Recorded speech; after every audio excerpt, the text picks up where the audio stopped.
Hey everybody, it has been a minute since I've been on here. I've been super busy moving into a new house that I'm in now and I love it. If you want to, you can follow along my home renovation process on my Instagram at HeyHaileyB. And I also have some other videos on here where we first do a tour of the home. So I have not made a video for a minute, but I thought, what better way to get back into things than doing a PRP injection update, because it has been 1 full year since I first started my injections. So just a quick little recap. I was diagnosed with androgenic alopecia several years ago, and I tried a lot of different hair products, lasers, a lot of different things, and nothing worked. And I do an entire video on how I found out I had androgenic alopecia, the whole backstory on it all, so make sure you check that out. And I also do another video on how I prepped internally for the PRP injections, what I was introducing into my diet, what I was putting on my scalp. So I have another video on that as well. But now, it's been a year. It is March 2022, and I began my first injection last year, March 2021. I did 3 injections, one in March, April, and May was my last one. Each time I did an injection, I also got a protein injection with it. I had these done 1 month apart at Dr. Roxy's in Columbus, Ohio. I paid about $1,100 each time, and that included my protein injection. So it was about $900 just for the PRP, and then about $200 for the protein injection, which I really, really recommend. So if you follow me on Instagram, then you've probably seen me posting about all the crazy hair growth that I received, or that I started getting after the injections. And I am just here to tell you, best decision of my life. If you are considering getting PRP injections for hair growth, I highly recommend it. I love my results. My dog's coming to say hi. I'm so happy that I did it. So I meant to make a video sooner than this, but better late than never.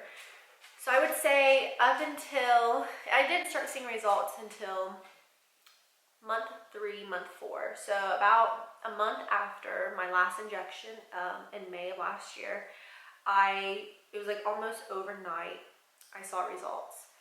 And I tried during this time to not look at my scalp too closely. I stood back from the mirror pretty far. I did not get in the mirror and try to count the new hairs. I felt like that was not going to be good for my mental health.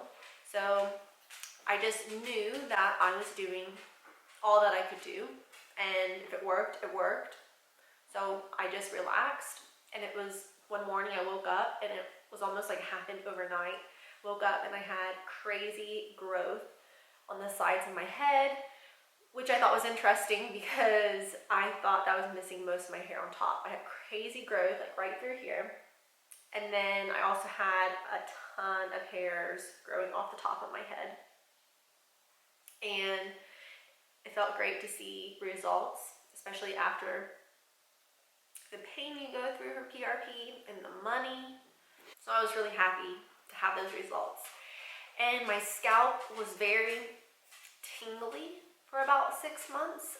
When I would brush my hair, it would almost give me full body goosebumps. My head just had so much blood going through it. And during this time, since then, I have just really taken care of my hair. I've had regular haircuts. I haven't really dyed it or anything. One thing I've noticed is by keeping it washed and brushed, makes it look so amazing, which you would be thinking, yeah, duh, if you wash and brush your hair, it's gonna look good. But if you're like me and you have suffered through thinning hair, then you know, like, you just don't want to touch it. Like, you don't want to brush it, you don't want to wash it, because then it comes out and it makes you upset, so you just don't touch it. But actually giving it some love and taking care of it helped a lot. The biggest thing that helped was maintaining a high protein diet. And this was recommended to me by the doctor that did my injections, that I needed to be eating 75 to 100 grams of protein a day. Before these injections, I was probably eating maybe 30 grams a day if it was a good day. And I noticed that the more red meat I ate, it felt like the results were happening quicker. And so I have tried in the past to be vegetarian. I've tried just not eating red meat. I've tried this, I've tried that. And it really does help your hair growth. I'm not sure that somebody on a vegan or vegetarian diet would get the same results. Obviously, it's something to discuss with your doctor. Another thing that I kept doing was just implementing the same vitamins and green drinks and things I was taking before. So I still take zinc every day.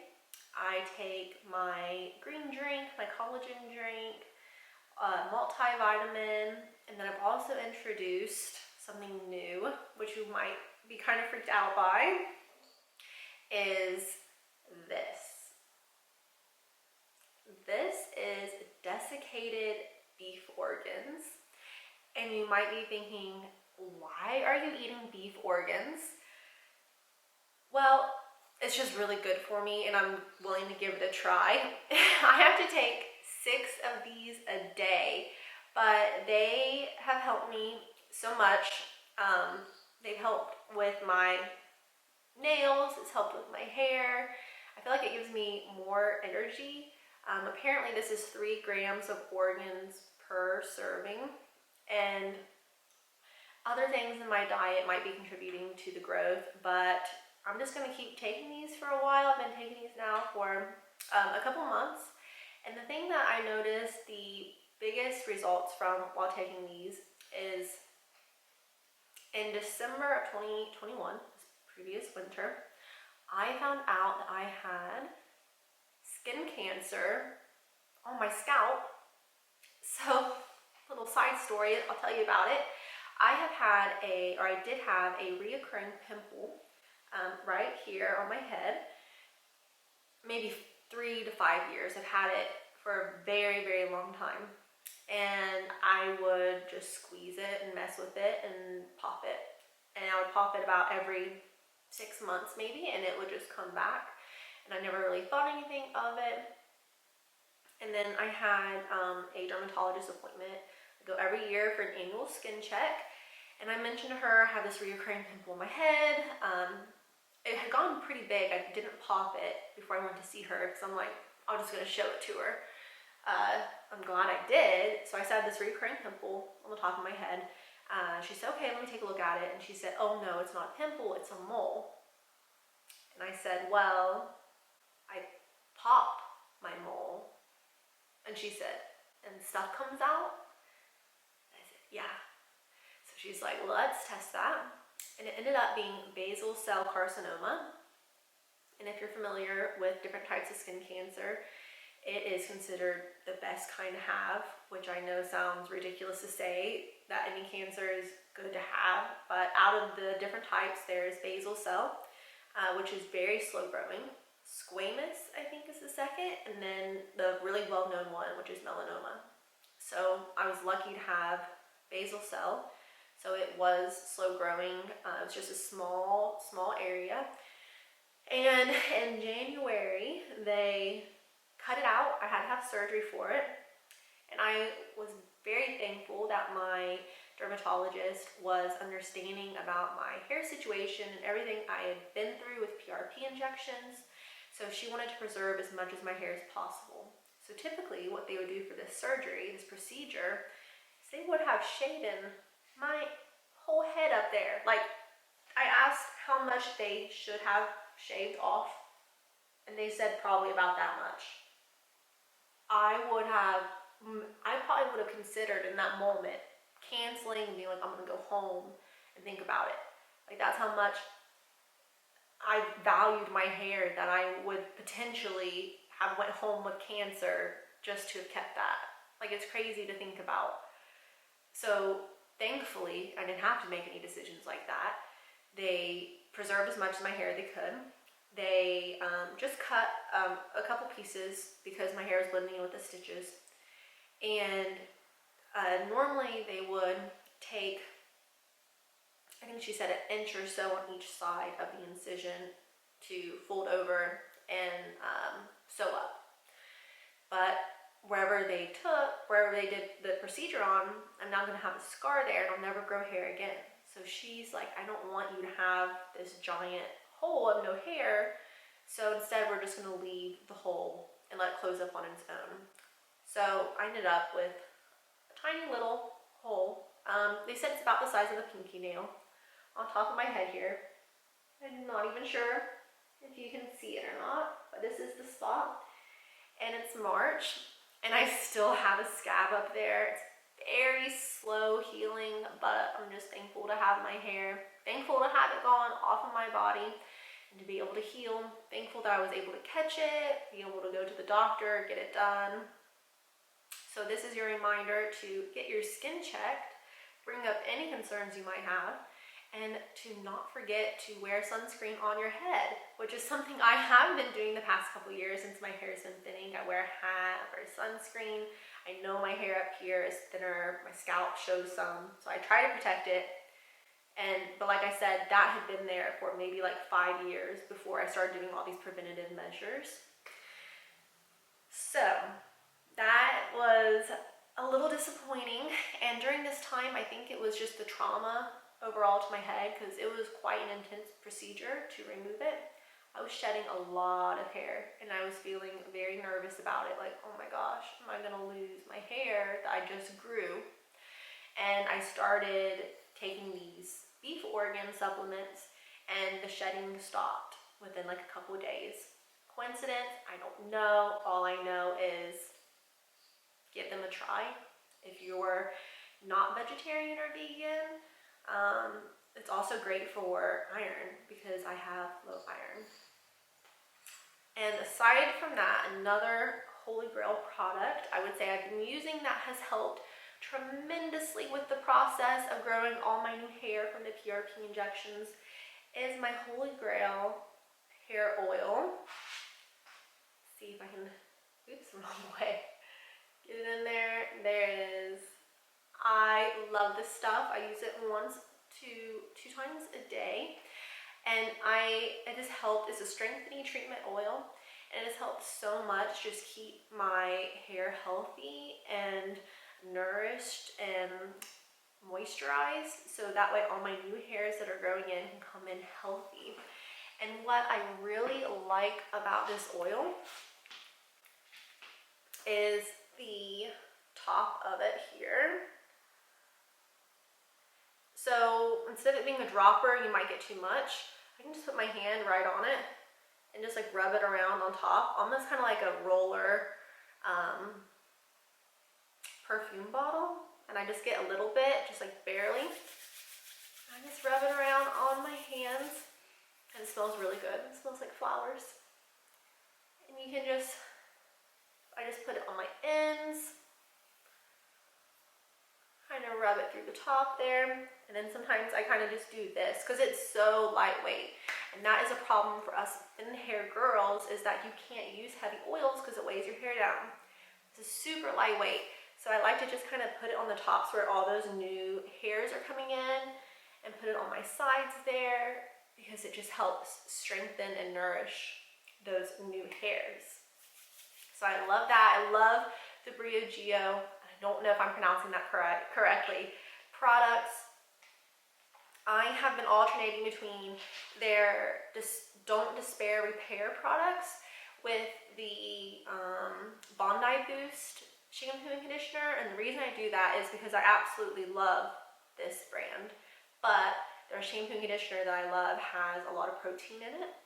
And what I've read is that it's not good to use proteins all the time.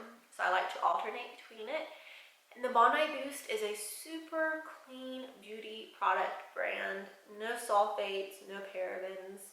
It's a very clean brand, and it makes my hair feel and smell really good, makes it soft, gets it clean. I feel like a lot of times these clean beauty brands dry my hair out, and I feel like it's been the opposite with Bondi Boost. And I will say I was a bit hesitant at first to use their products because I see a lot of influencers promoting their brand on Instagram. And when I see a large group of people promoting a product all within like the same week, I know it's just part of a marketing campaign because I work in marketing, and then that's not really their true review. And so I'm a bit hesitant to buy products when I see stuff like that. And it's just because I know what goes on in the marketing world. But I used it and the reviews are all real. I love it. Today I washed my hair. I gave it a little blow dry, and then I do have naturally curly hair, so I gave it a little bit of a straightening, and then threw in a little bit of curls on top. Very counterproductive. I know I have curly hair, let's straighten it and then recurl it. But those of you with curly hair know exactly what I'm talking about. But yeah, very happy with the PRP injections. I plan on going back in May, so that will be a full year completed of getting the injections, since my last one was in May of last year. And I'm just gonna go as maintenance. I don't need it. I don't see any unusual shedding. I feel like I have a normal amount. I love all the new hair growth I have. Just kind of get like a close-up so you can see my hair. I don't have any really fine baby hairs to show you because they've all pretty much grown out right now. I do have some still growing out up here that I like to tuck away. And everybody's results can differ, or can be different from each other. So just because I had good results doesn't mean the next person will. I think that a lot of it plays into your diet, what supplements you're taking. And just to give my husband a little shout out, he is a physical therapist and specializes in supplementation. So if you're interested in maybe having him point you in the right direction and figure out what supplements that you need to be taking, he can take a look at your blood work. He can figure out, he can look at your diet and needs, your wants. He's amazing, all that. He's the one who tells me what supplements to take. And his business is called Optimize You Wellness, or OptimizeYouHealth.com. And I'll make sure to link all of his stuff here below. So that way, if you want to reach out to him, he can also help you figure out what it is that you need. Like I said, he is the one that pointed me in the right direction for everything I have been using. I did not find this stuff on my own. He specializes in it, and I trust what he finds for me. Another interesting thing that my husband has discovered is he was actually doing some research on androgenic alopecia, and he found a couple of different articles talking about how androgenic alopecia is one of the most common misdiagnosed problems. It's just an easy thing to diagnose people with that are experiencing hair thinning. And his concern for me was that, like I mentioned in my first video where I talk about my diagnosis, is that I do not have a family history of this. And androgenic alopecia is a genetic hereditary problem. Your parents, your grandparents, your family members most likely also have experienced this, where mine has not. My parents both have a full head of hair. This is not a normal thing in my family. So his concern was, do I really have androgenic alopecia? Or was it just an easy diagnosis for whatever I have going on, which mine very well could have been lack of protein and the right supplements in my life. So like I mentioned, I was eating 30 grams of protein before this. Now I eat 75 to 100 each day. I have a high protein diet. I have a lot of red meat in my diet. I now have beef organs in my diet, which is kind of weird, but they work. So maybe it's true. I don't know. I honestly have given up researching and looking into everything and trying to find a why behind it, because if you've been here before and you've dealt with hair thinning, then you know you just get to a point where you're like, I can't listen to opinions anymore, I can't research anymore, I just know that this is what's going on and I'm doing all I can to fix it and have the best hair that I can have. So I try not to look in the mirror too closely. I try not to judge myself when my hair is oily and dirty. Trust me, if you're feeling bad about yourself, go wash your hair and you're probably gonna feel better afterwards. Go wash your hair, fix it, put on a cute outfit, stand back from the mirror, don't get super close up, sit back, and you're probably gonna like the way your hair looks a lot better from back here than if you come all the way up to the front of the mirror. But this is just my experience. Again, I just want to restate that everybody's experience with the PRP injection could be totally different. This is just how my hair has resulted from the injections, and I would do it again. Worth the money in my opinion. And if it's something that you're just not able to do right now, or it's just not the right timing, or you're nervous about it, watch my video on how I prepared for the PRP injections, because I talk a lot about the different supplements that I take that have played a huge role. I talk about my products I've been using that play a huge role. So a lot goes into it other than just the injections. The injections are there to give you that boost, but if you're not eating enough protein, if you're not taking care of the hair that you have, then what's the point of getting the injections? So make sure you check out those previous videos. Make sure you like and subscribe. I would really appreciate it if you like this video. Subscribe to my channel.